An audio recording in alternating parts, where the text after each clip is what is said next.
Bangladesh cricket board সাম্প্রতিক একটি নতুন অ্যাক্রেডিটেশন নীতি ঘোষণা করেছেন, যেখানে তথ্য মন্ত্রণালয় নিবন্ধিত প্রতিষ্ঠান ছাড়া কাউকে অ্যাক্রেডিটেশন কার্ড দেওয়া হবে না।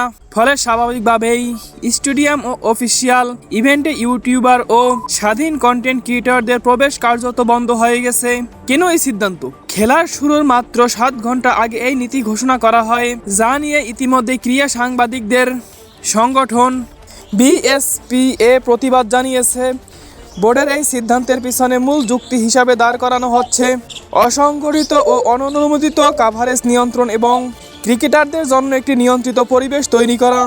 ক্রিকেটারদের জন্য সম্ভাব্য সমস্যাগুলো অফিসিয়াল সূত্র বিস্তারিত ব্যাখ্যা না থাকলেও ক্রিকেট প্রশাসন প্রচলিত কিছু উদ্বেগ রয়েছে, যা এই ধরনের নীতির পেছনে ভূমিকা রাখে।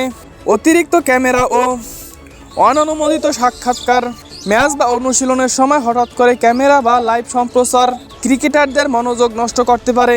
গোপন কৌশল ফাঁস হওয়ার ঝুঁকি, ড্রেসিং রুমের আশেপাশে টিম মিটিং বা অনুশীলনের ভিডিও অনলাইনে ছড়িয়ে পড়লে প্রতিপক্ষ সুবিধা পেতে পারে। বিভ্রান্তিকর বা অতিরঞ্জিত কন্টেন্ট, ভিউ বাড়ানোর জন্য অনেক সময় অসম্পূর্ণ তথ্য বা বিতর্কিত শিরোনাম ব্যবহার করা হয়, যা খেলোয়াড়দের উপর মানসিক চাপ তৈরি করতে পারে।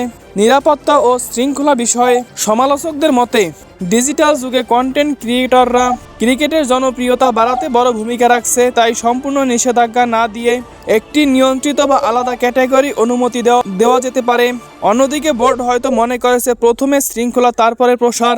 আপনাদের যদি ভিডিওটি ভালো লেগে থাকে অবশ্যই চ্যানেলটিকে সাবস্ক্রাইব করে পাশে থাকবেন। ধন্যবাদ।